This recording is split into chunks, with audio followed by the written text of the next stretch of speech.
Bien, y para el noticiero realmente es un verdadero honor recibir a un grande como es el doctor Gustavo Greenspoon, un gran economista que está visitando aquí Salta, donde va a dar una conferencia hoy en horas de la noche a partir de las 20 en el Comité de la Unión Cívica Radical, acá cerquita de nuestra casa, en calle Mitre 653. Doctor Greenspoon, un placer realmente que esté acá con nosotros, un verdadero honor que esté con nosotros. Muchas gracias. Claro, Greenspoon le suena a usted, es un apellido más que conocido para la democracia. No nos olvidemos que es hijo de nada más ni nada menos que de Bernardo Greenspoon.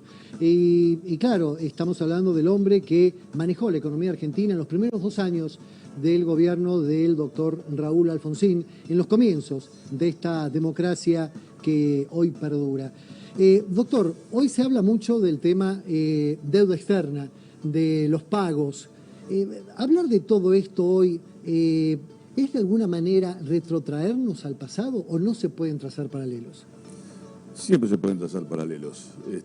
Lamentablemente en Argentina, más que quizás en otras circunstancias o en otros lugares, porque venimos sufriendo situaciones en el país ya recurrentemente de hace varios años que vuelven a aparecer en el escenario nacional cada tanto. Es lo que yo llamo la Argentina circular y recurrente, ¿no?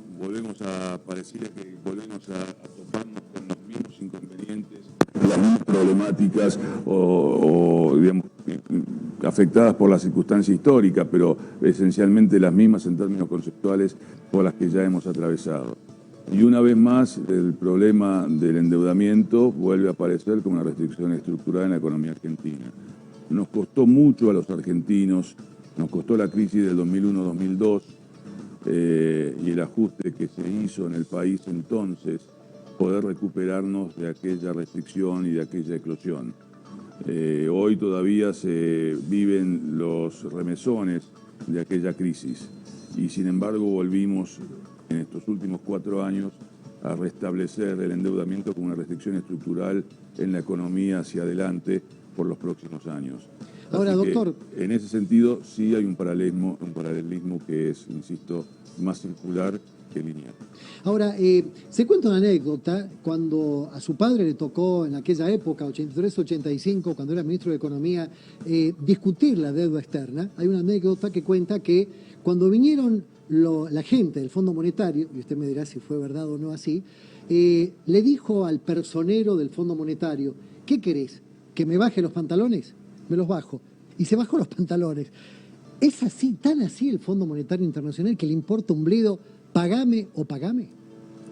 Pero primero vuelvo a reiterar una cosa que me he cansado de decir a lo largo de los años y en todos lados, que eso es una calumnia. Eso es un invento del diario Clarín, concretamente. Clarín miente. Y es una calumnia que hace aparecer a un ministro como un loco, un loquito, un irresponsable con una conducta indecorosa que mi padre no tenía. Mi padre era un negociador avesado, había tenido experiencia en negociación y en los temas de endeudamiento, ya siendo un muchacho aventajado en épocas del gobierno de don Arturo Illia.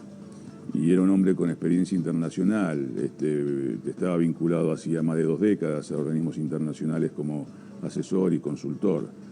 Era un hombre de la política, era un hombre de experiencia, no tenía este tipo de comportamientos. Sí era un negociador duro, y parte de estas negociaciones, que eran perfectamente recibidas por el fondo, no eran tan bien recibidas por el mercado entonces y por algunos personeros mediáticos del mercado, y de ahí estas versiones. Pero esto es una calumnia, esto simplemente no existió. Doctor, la gente se pregunta, ¿habrá corralito, no habrá corralito? ¿Eso es una política que uno podría llegar a visualizar en un futuro próximo? No veo perspectivas de corralito, yo le quiero llevar a la gente la mayor tranquilidad al respecto. Obviamente estamos en una situación fluida, cuando no volátil, y de inestabilidad y ansiedades hacia adelante. Pero es de esperarse que el recambio de administración, el comienzo de un nuevo gobierno, más allá de los signos de los respectivos gobiernos entre saliente y entrante, abra una perspectiva fresca, nueva, distinta de abordaje de los problemas y encontremos un sendero paulatino de solución. pero objetivamente hoy el corralito tiene poca vinculación con las problemáticas a encarar en este sentido. De hecho, si tiene algo que ver es con cuáles son los mecanismos de seguridad, de resguardo, que en términos de regulación y de reserva de dólares tiene el sistema bancario y financiero. Y yo le puedo asegurar que el sistema argentino, después de la experiencia adquirida en la crisis del 2001 y los descalces de moneda entre pesos y dólares sucedidos entonces, y todos sabemos a qué nos estamos refiriendo, bueno, viene a ser hoy uno de los sistemas más seguros en ese sentido en el mundo, en términos de cuál es el porcentaje de dólares que efectivamente están encajados, reservados, dólares contantes y sonantes en el Banco Central en respaldo de los depósitos en dólares en el sistema. Doctor, si yo le digo que, como radical, que el radicalismo en el Congreso Nacional y en el Gobierno Nacional, que ya se está yendo, fue algo así como un convidado de piedra y levanta mano barato. ¿Usted qué me dice? A ver, yo lo que le puedo decir es que venimos a traer a Salta la preocupación que tenemos algunos radicales sobre las cosas también del partido. No solamente sobre las cosas, por supuesto, en el país, sino en el partido, porque entendemos que el partido es el instrumento idóneo, es el lugar de pertenencia política, es el instrumento adecuado, funcional que tenemos los militantes para poder llevar adelante nuestra participación en el debate y nuestro aporte a la realidad nacional. Y venimos con preocupaciones que son de larga data y que consagraron una situación a partir de la convención en el año 2015 en Gualeguaychú, pero que son previas, quizás se remontan un par de décadas atrás, comienzo de cierta degradación funcional en el funcionamiento del partido.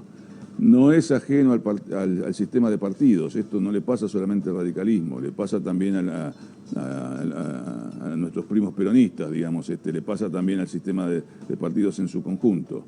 Pero sí tenemos nosotros la preocupación de recuperar el instrumento al que somos afectos, que es la Unión Cívica Radical. Y en este sentido yo diría que la elección lo que marca es el fin de un ciclo político.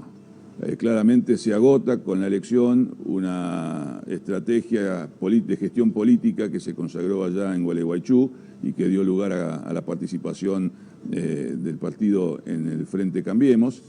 Fue un frente electoral que luego tuvo una suerte de alineamiento unilateral y no programático, o sea, un contrato de adhesión hacia el oficialismo macrista de entonces. Y claramente con la elección lo que muestra los resultados es una situación de resultados, yo diría, nefasto para el país y para el partido. Por lo tanto, creo que comienza un nuevo ciclo y ese nuevo ciclo, más allá de la inercia que pueda tener el mantenimiento de actitudes sostenidamente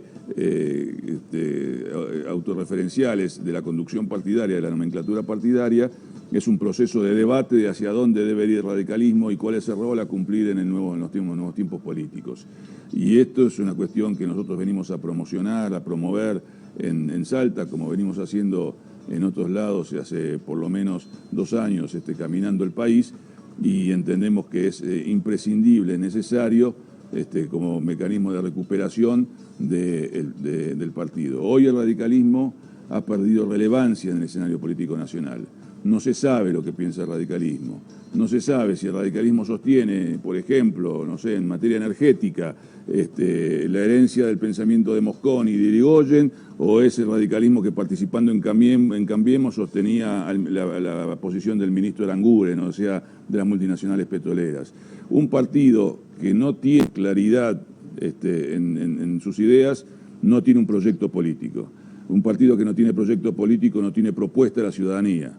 Y un partido que no tiene finalmente propuesta de la ciudadanía no tiene razón de existencia. Por lo tanto, es imprescindible que el partido recupere identidad, recupere su centrismo, recupere sus mejores tradiciones, recupere su fuente de pensamiento, que es riquísima y que ha sido la base del establecimiento del pensamiento socialdemócrata en Argentina de posguerra, lo actualice, lo ayorne, lo traiga a la realidad presente y recupere la capacidad de formulación de proyectos políticos, recupere la capacidad de generar legitimidad de sus representaciones, recupere la capacidad de participación del afiliado y recupere la capacidad de mediar en el escenario político nacional. La última, doctor Grispun. Su padre fundó el mítico Renovación y Cambio junto a Carranza, todos los grandes de aquella época. Usted también fundó otro movimiento. ¿Hay algún paralelismo entre ese Renovación y Cambio con aquella época y esto nuevo que necesita el radicalismo hoy? Bueno, ojalá lo haya. Si lo hubiese sería magnífico, sería realmente la perspectiva de que nuevamente el progresismo político ha ganado espacio dentro del partido y ha vuelto a repotenciar el partido con perspectiva de competencia electoral y de aspiración de poder. Yo soy mucho más modesto, y ciertamente no quiero hacer futurología. Lo nuestro es apenas incipiente, estamos recién comenzando. Quizás uno podría trazar algún paralelismo romántico, si se quiere, con los principios de Renovación y Cambio allá por el año 70. Pero, digamos, está todo por hacerse. Así que lo importante es que podamos estar a la altura de las circunstancias. Reitero, doctor Grispun, un orgullo que este noticiero lo reciba a usted para hablar de esos temas. Muchísimas gracias. Muchas gracias a usted. Jesús. 53 minutos nos separan de las 13 horas, momento de síntesis nacional.